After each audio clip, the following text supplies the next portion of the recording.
hakim akan memvonis Putri Chandrawati dan Ferdy Sambo. Pada 13 Februari 2023, dalam perkara pembunuhan Brigadir Yosua Huta Barat, hukuman yang dijatuhkan majelis hakim untuk Putri Chandrawati dan suaminya itu berpotensi lebih tinggi atau sama dengan yang dituntut penuntut umum. Adapun terdakwa Ricky Rizal, Kuat Maruf, dan Barada Richard Eliezer akan menjalani sidang pembacaan vonis pada hari setelahnya. Persidangan perkara yang menyeret Ferdy Sambo dan kawan-kawan ini total membutuhkan waktu hampir 4 bulan kalender. Sidang perdana digelar 17 Oktober 2022 lalu. Jalan menuju pengungkapan kasus. Terbongkarnya pembunuhan terhadap Brigadir Yosua Huta Barat tidak terlepas dari upaya yang dilakukan oleh keluarga almarhum. Sejumlah personel yang diminta Ferdy Sambo mengantarkan jenazah ketika itu telah berusaha agar keluarga tidak mengetahui kejadian sebenarnya. Caranya, sejumlah aparat diperintahkan menjaga agar keluarga tidak sampai membuka peti jenazah. Upaya itu gagal, karena keluarga Brigadir Yosua ngotot meminta peti jenazah dibuka sebelum menandatangani berita acara serah terima jenazah. Setelahnya, sejumlah oknum itu fokus menjaga agar tidak sampai pakaian dari almarhum dibuka oleh keluarga. Namun, tidak ada kejahatan yang sempurna. Kejanggalan yang dirasakan oleh keluarga membuat mereka bersiasat untuk bisa melihat kondisi tubuh Yosua. Hingga akhirnya terungkap bahwa korban mengalami luka serius, tidak cuma yang ada di dada, seperti dokumen tertulis yang disampaikan pihak kepolisian. Ada juga sejumlah luka lainnya, baik yang mirip sayatan maupun luka tembak. Keluarga berhasil mendokumentasikannya dengan baik, yang akhirnya menjadi petunjuk awal adanya yang tidak beres dalam kematian almarhum Yosua. Hancurnya kronologi fiktif Ferdy Sambo. Pada awal kasus ini mencuat, pihak Ferdy Sambo membuat kronologi fiktif agar kasusnya tidak sampai masuk ke persidangan.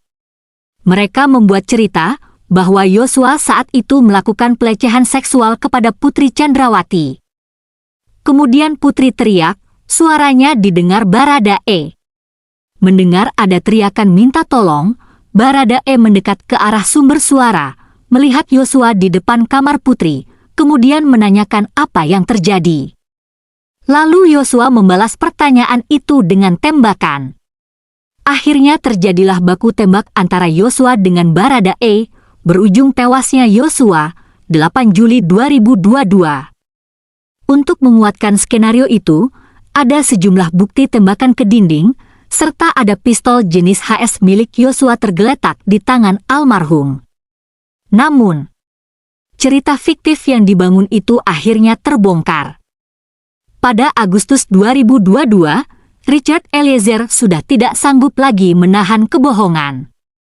Dia sudah berusaha keras untuk berbohong termasuk kepada Kapolri. Namun hatinya semakin tidak tenang, hingga akhirnya berani membongkar kasusnya. Pada awalnya, dia menuliskan semua yang diketahui di atas kertas HVS, yang selanjutnya diserahkan kepada penyidik. Dia sudah beberapa hari ditahan. Dia lalu menjalani BAP lanjutan. Setelah ada pengakuan tertulis tangan itu, yang mengubah semua keterangan di awal. Akhirnya terungkap semua pelakunya. Satu persatu mulai masuk sel. Penyidik menahan Ricky Rizal, disusul Kuat Maruf, lalu Ferdy Sambo. Putri Chandrawati yang terakhir jadi tersangka, dan baru ditahan menjelang diserahkan ke kejaksaan untuk mengantisipasi potensi ancaman yang besar yang terjadi padanya dan keluarga.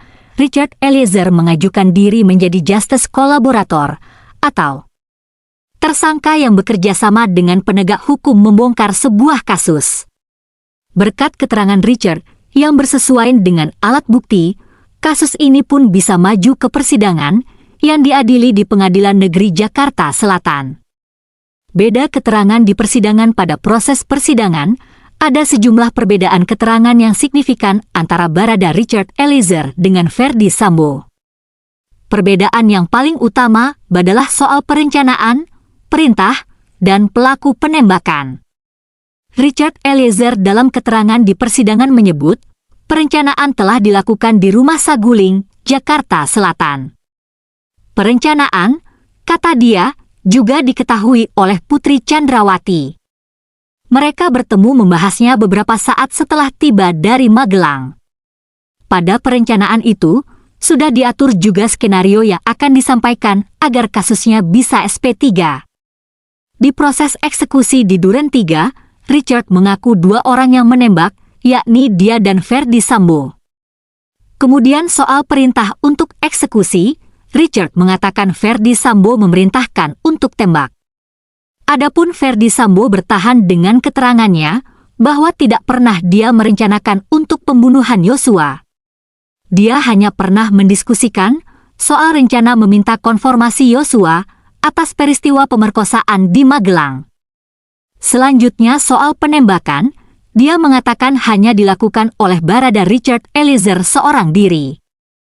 Perintah yang keluar dari mulutnya adalah hajar, tapi Barada E melakukan tembakan mematikan ke bagian dada.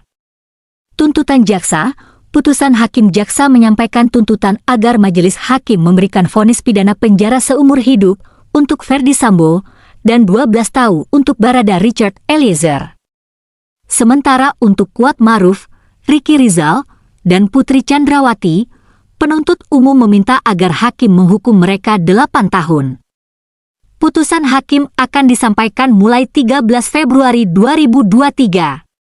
Bila majelis hakim meyakini kasus ini pembunuhan berencana, berdasarkan fakta persidangan, maka Ferdi Sambo berpotensi besar akan divonis paling tidak seumur hidup. Sebab, dalam tuntutan, jaksa menyebut tidak ada hal yang meringankan Ferdi Sambo, dan bahkan telah mencoreng wajah kepolisian di mata masyarakat dan dunia internasional. Putusan hukuman untuk Barada Richard Eliezer berpotensi dihukum lebih rendah dari Putri Chandrawati CS. Sebab, Richard memiliki status sebagai justice kolaborator dan menjadi orang yang berperan besar membuat perkara ini jadi terang benderang.